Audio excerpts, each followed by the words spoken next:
Gentlemen, if you can take your seats, we're just about to begin. My name is Clint Curl. I work for the Canadian Museum for Human Rights, and I'd like to welcome you here on this chilly January evening. So in partnership with the Jewish Heritage Centre of Western Canada and with support of the Jewish Federation of Winnipeg and the Israeli Foundation, we're so pleased to mark International Holocaust Remembrance Day with you. This Day of Remembrance is commemorated annually by the United Nations on January 27th, which is the anniversary of the liberation of Auschwitz.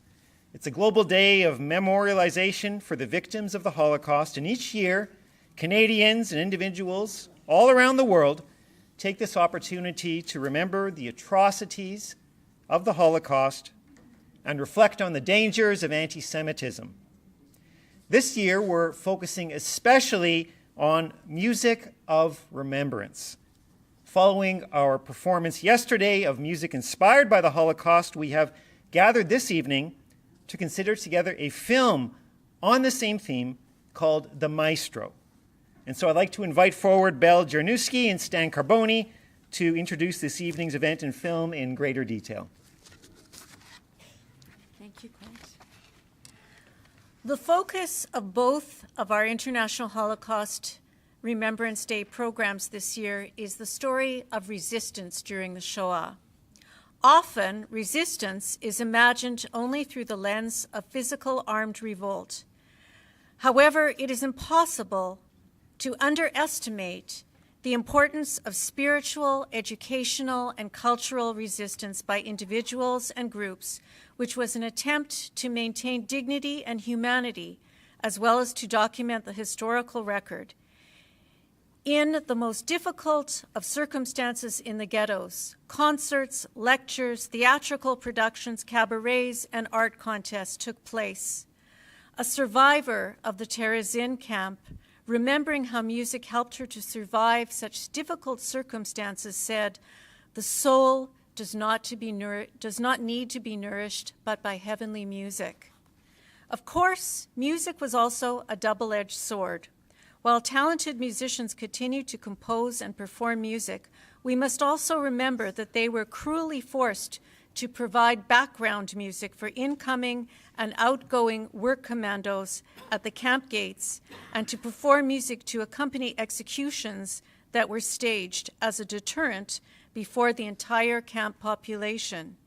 In the death camps, particularly Birkenau, the prisoner orchestras performed under the most humane of circumstances, something that caused some surviving musicians to experience feelings of guilt and depression for the rest of their lives.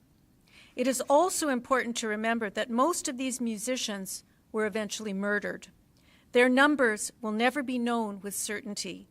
To note only a very few of them, the baritone and cantor Erhard E. Wechselmann, murdered in Auschwitz.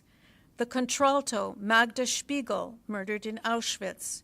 Richard Breitenfeld, a member of the Frankfurt Opera Ensemble, murdered in Terezin.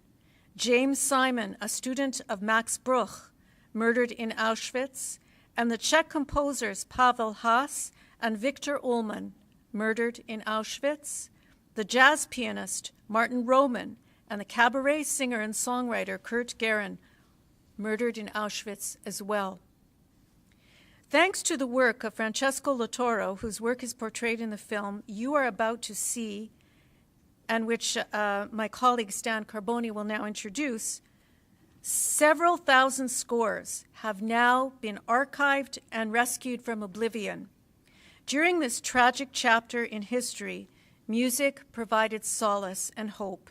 It was a means of protest, of faith in God despite the horrors of the present, of dignity and against all odds, an affirmation of one's own humanity.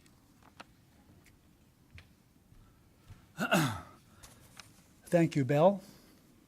Good evening, everyone.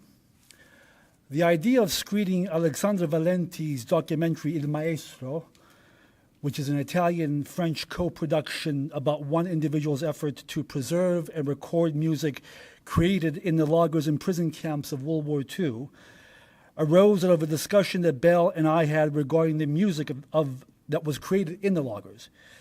Bell had suggested the idea, and I thought we could link it with Italy assuming the chair of the International Holocaust Remembrance Day Alliance. We didn't include it in last year's programming, which focused on the writings of Primo Levi and the viewing of the film The Garden of the Finzi-Contini, which chronicled the lives of Jewish families in Ferrara, Italy during the fascist era.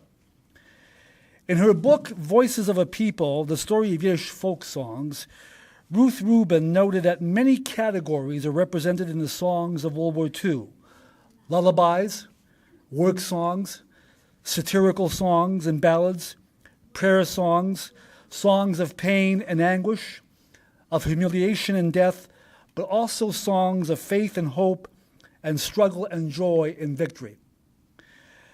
Rubin writes that as a whole, these compositions comprise a remarkable chronicle and testament of the creative ability of a people who demonstrate their capacity for suffering, their endurance, their ingenuity and resourcefulness under the most inhuman of conditions. They reveal the ardent and indomitable will to survive and hopefully to live as human beings in dignity and self-respect. Il Maestro is the story of one man's quest, in fact, mission, to discover, preserve, and record music composed clandestinely in the lagers and prison camps created during the war. The individual in question is pianist and composer Francesca Lavarro, a native of the city of Barletta in the southern Italian region of Puglia, and a convert to Judaism in 2004, which I just found out recently. Later, he was to discover that he came from a family of Anusim, I think I'm pronouncing that right, that is, of Jews that had been forced to convert to Christianity. Lavarro's interest in the music of the camps began when he came across the biographies of Victor Ullmann, Gideon Klein, and other Jewish composers who had been deported to the Terezin camp. As of 2018, he had collected some 8,000 scores and 12,000 documents, many of which were located after the release of the film.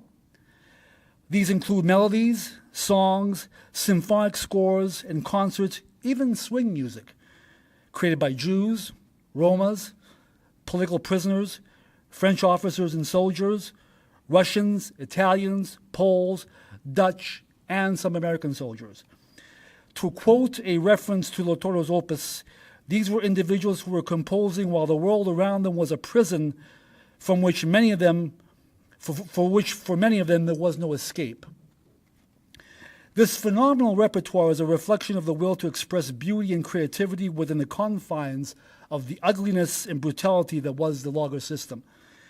These are extraordinary documents that were lost, abandoned, perhaps willingly forgotten in places such as attics and dingy cellars.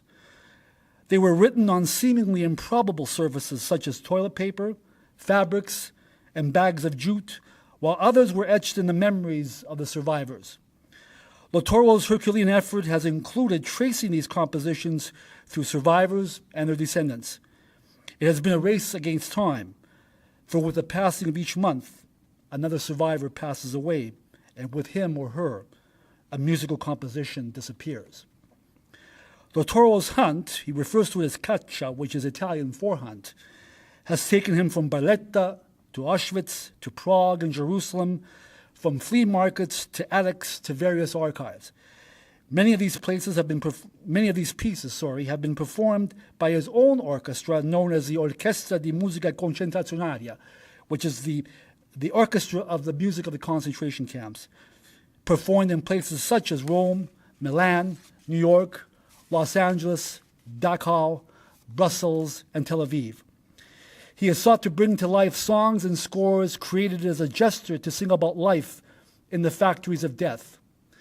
For Lavarro, performing these compositions is an act of freeing them from oblivion and perhaps more importantly, from the lower depths and horror of the lagers. An online company, Last Music, was created which solicits funds from institutions and foundations to sustain Lavarro's efforts. I was thinking of an appropriate ending to my remarks about the importance of Lavarro's commitment to commemorating the triumph of human dignity and freedom through the medium of music, And I decided to link his efforts with Hirsch Glick's celebrated hymn to the Jewish partisans, Zog dit kein Mal. Never say that you are trotting the final path, though leaden skies a bitter future may portend. And the hour for which we've yearned will yet arrive, and our marching step will thunder. We survive.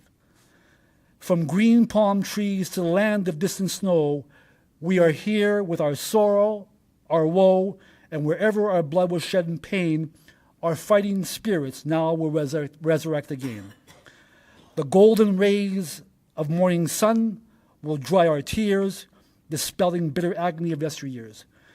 But if the sun and dawn with us will be delayed, then let this song ring out to you, the call instead. Not lead, but blood inscribed this mighty song we sing. It's not a caroling of birds upon the wings, but a people midst the crashing fires of hell sang this song with guns in hand until it fell. Thank you. Ladies and gentlemen, Il Maestro by Alexandre Valenti. Thank you.